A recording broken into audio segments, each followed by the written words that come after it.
Today's a bit tough for me. It's been more than tough, and it was definitely hell last year. I've said this multiple times during the reviews. This video is gonna happen. Unfortunately, I don't think you've seen any of those reviews because they're all blocked and copyrighted, so I'm gonna have to fix those. But basically, what I said was the 18th, you are going to see um today, November 18th, you're going to see a special video that is very close to me. And I know I didn't do much for the occasion. I could just sit down and like I don't want light blaring and all that. I just want, how should I begin this? It was about a few weeks after I came to Job Corps, around way early November, like around November 2nd ish. My grandpa, George Edward Thomas Sr., um, I just call him Pop Up for short because that's what we all call him. He had a stroke, and it was to the point that he had to be in the hospital for a week. He came back on Thursday afternoon. On the Thursday after, it was like November 11 ish. So it was the Saturday before, it was the last time I had talked to him. And he said that he was proud of me. That he was proud that I've grown up, that I'm doing better than anything that I've done before. Without giving much away of life in general, let's just say that me and him and his son, my my dad, the one I really want to call dad, but I can't because divorce issues. We haven't had a stellar relationship. It was very hard to get it right. And when I finally did it, I just felt like it was too late. Because, like, we just didn't get enough. Like, he. It's my fault. It's my fault that it all went downhill.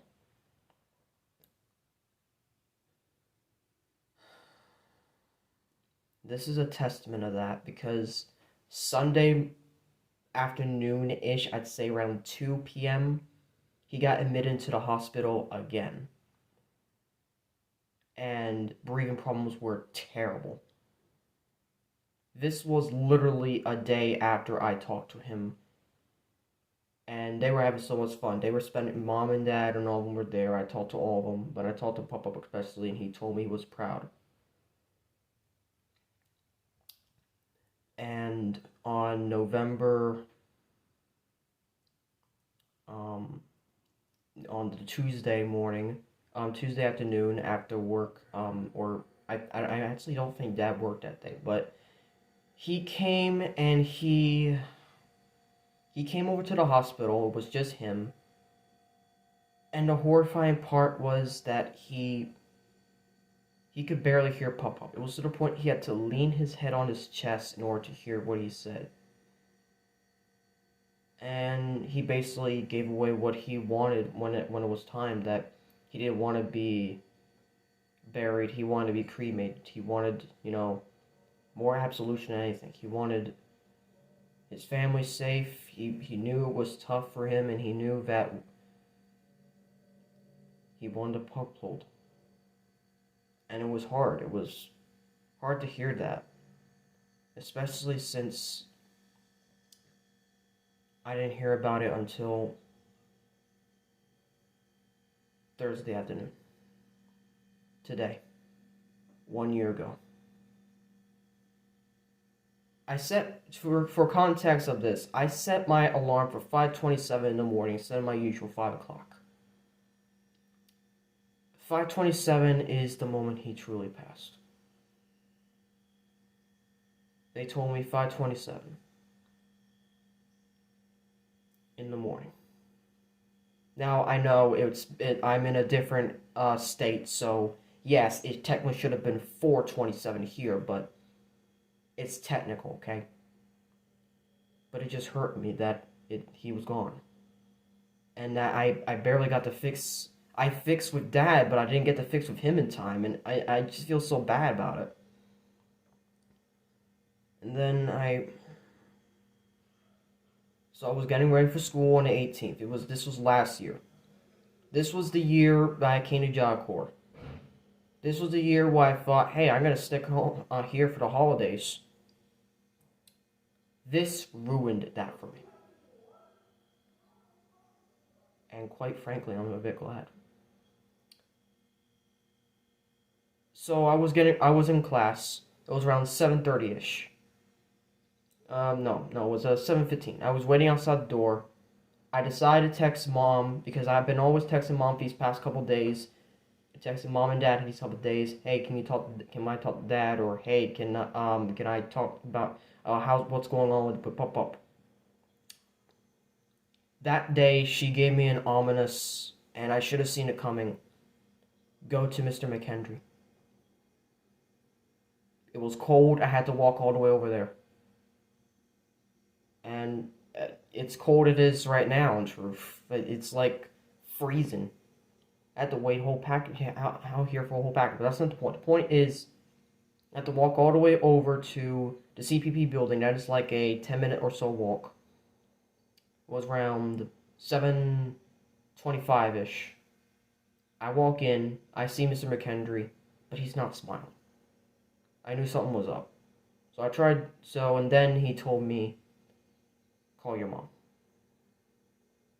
I wasn't gonna like what happened next, and I still don't.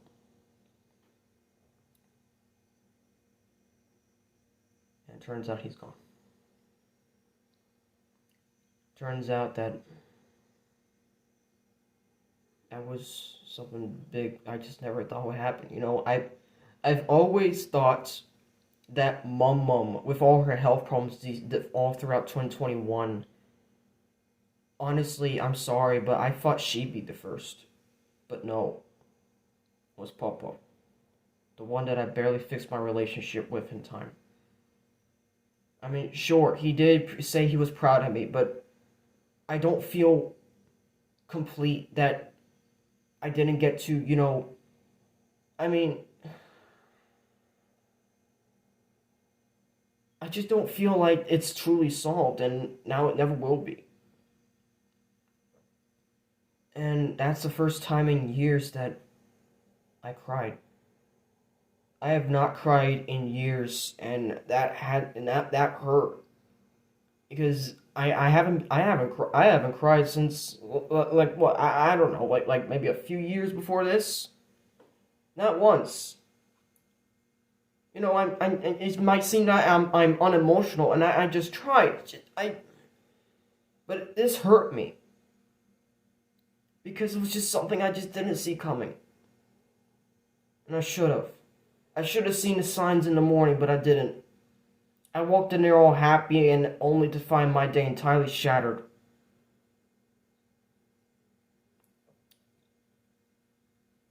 So all throughout all that day, they tried talking to me about bereavement leave. I told them no, I'll do Christmas. So that's what I did. And in early December, my roommate moved out to be a wing leader, so I had the room to myself. And during then, I cried again.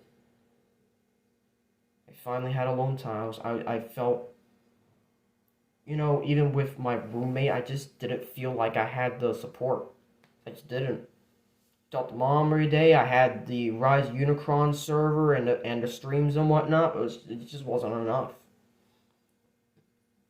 December 17th, literally a month later, I get to go home for Christmas. I'm on the plane. And the first thing I see, and the first thing I do, I don't go to Mom first. I go to Dad. I just hug him. I just felt so bad. Like I I should have fixed it earlier. I should have fixed our mistakes earlier, but it's just too late. Over the next couple days of Christmas break, we went to see Spider-Man No Way Home on Tuesday, the Tuesday after. We had a heart-to-heart right after it, and surprisingly, if you haven't seen that film, which you all should have by now, um, you know what, Mom? I don't care if you haven't seen the movie. I'm spoiling for you anyway. The point is, Peter Parker made mistakes that I've made before, where he blames something on someone else. He tries to get out of a consequence, but he only makes it worse. That is literally me. Alright? I'm sorry for the spoilers, but you left me no choice because I'm done with you not knowing why that movie connects to me. As much as other films like the Bumblebee film. Speaking of which, I didn't watch that film till like February, and I'll let you know on that in a little bit. The point is, that was the first two time we have family bonding time, but it just felt so empty because, one, DJ wasn't there, and I wanted him to be there, but he wasn't, so it's just me and Dad. Two,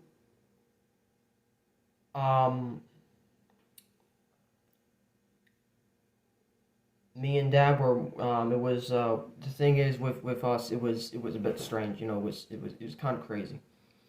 um that was also the first movie in a long while both of us didn't get spoiled. Like we completely blocked out both. Well, we saw the two trailers and that's it. We didn't see anything else. We only saw we only saw a teaser trailer and the official trailer, and that's it. And after that, we just kept silent. Like, we just stayed off the internet. Like, that was the first time in a while that we actually bonded, and it just felt so odd. Then came December 24th, Christmas Eve. We were planning, a little bit of context, we were planning on the Saturday after I came back to go um, to Pop-Up's grave, you know, just to pay respects. But they had this apparent, hands around the world thing, and it just ruined it, so we just went home, and we just had to wait a couple days. December 24th, Christmas Eve. We were sitting in, we were driving over, we pay respects.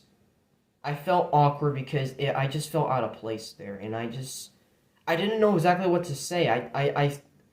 I felt like I messed up too many times, and they assured me they didn't. I didn't, and I'm grateful that I have my family back for that. And then we had Bob Evans right after. And surprisingly, Bob Evans would be something that Papa would go to if breakfast was shit. And it just felt memorializing that whole day, us being out was nothing but us just doing and going to do stuff that Papa would do. In fact, the last part of us coming home was Dad got us lost on purpose so we could just talk. And the talking and the fact that he got us lost is one of the things that his dad used to do. So it was just the Pop-Up. He used to do that sometimes when dad was little. So it's just nostalgic. And then came Christmas. It was kind of nice, kind of I mean, we got to see both our families that day. They all came around and stuff. And then Christmas from then on was just normal. I went back to Job Corps. Only to find out that we were gonna be put in quarantine a week after I came back. So I was in quarantine for a few weeks. Everyone in the center was basically. We had a center-wide quarantine where we were supposed to stay in our bedrooms, and the only way we could come out is if we had to go use the bathroom, or if we needed to sign for a package.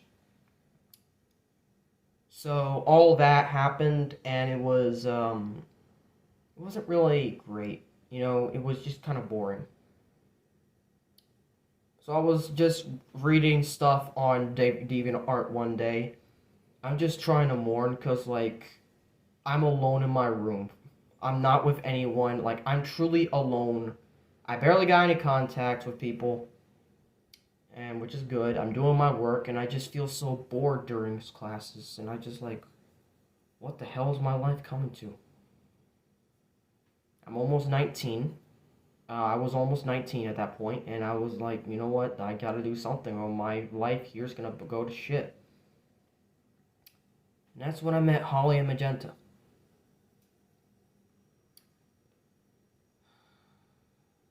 I will not disclose Magenta's real name because she doesn't want it that way. Not yet.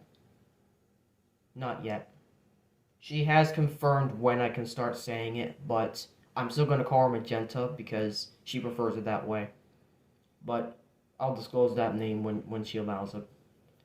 But the point is, I met these two during a small role play that I put my 2 cents in, and we just kicked it off from there. We became friends. We were on DeviantArt for almost 2 months. Almost 2 months we were on DeviantArt. We were just going back and forth, like, hey, this is something we can do. You know, like we're just rolling up stuff. And then February 26th came. And then early February, I told my friends why exactly I felt so. How should I put this? Why I felt so down, why all my ideas seem so dark and brooding and just. Like, when you see my original stories, they just look like they've been through a complete and utter. It's all just keeps going darker and darker. And I told them about what happened with Pop Up. And surprisingly, they understood me. They understood who I was, and I was glad for that. And then came February 26th. Back in October, early October, like around the 18th or so, during one of Rise of Unicron streams, I sent in the chat something about us doing a watch along of Bumblebee. And it was delayed for November, December, January, mainly due to all the events that I've been going through. But it's also his part because like he's working on the movie and stuff. So, and not to mention he was doing the Christmas streams and the first anniversary of the project. So it was kind of, you know, I should have seen it coming where I had to be patient, but I technically wasn't. If you see all my texts on Discord, yeah, I wasn't patient. But the movie watch along, it turned out was something much more. The last time I watched a Bumblebee film was actually on the plane to Jacor, and that was on October 12th. And I've noticed for a while that the Bumblebee movie had something that all the other movies, Transformers movies, didn't, and that was emotion. Like true emotion that you can feel. And sure, people do slander because it's technically not Bumblebee's film, it's more Charlie's film, but you know what, the hell with it. And also screw the person that decided to turn that into a stupid ass meme that they call, oh, well, you know what, I'm not gonna even say it. I'm not even gonna say it because I'm not even gonna dwell on it. The point is that we have a lot to, I'm losing my words. The point is, the movie's emotional, especially one bit that I talk about with Rise of Unicron. Because on February 26th, I was invited on the streams to watch Transformers Bumblebee with them. The co-director of the project, Daniel Faulkner, he was watching a film for the first time ever, and I just had to keep quiet because, like, you know, I couldn't really play it out loud. I couldn't audio commentary the best I wanted, so I just had to stick to the chat. And then, after the movie's over, I spent about 45 minutes literally talking about what I'm talking about right now in only half that time, pretty much.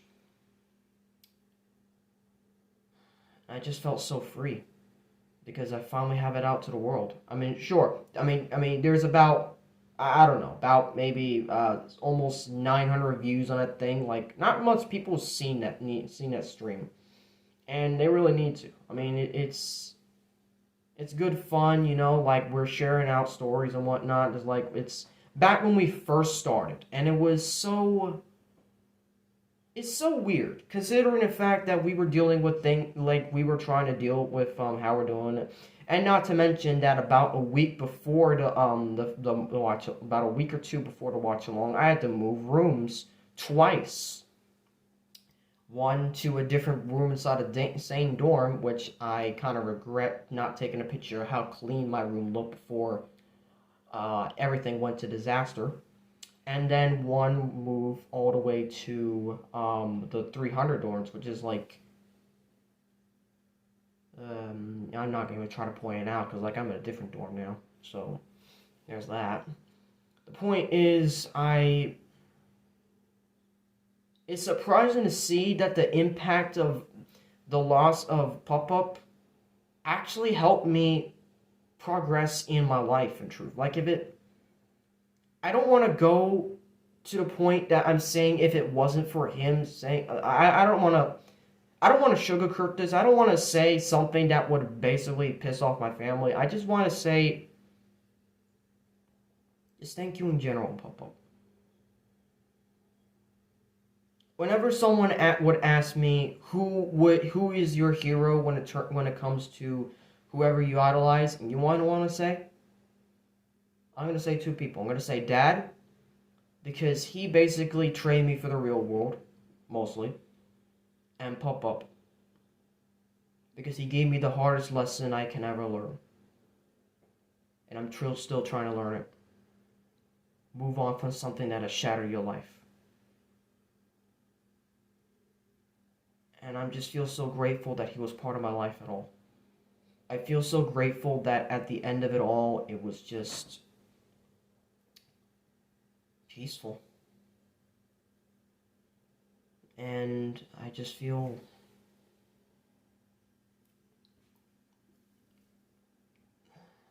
it's been a year.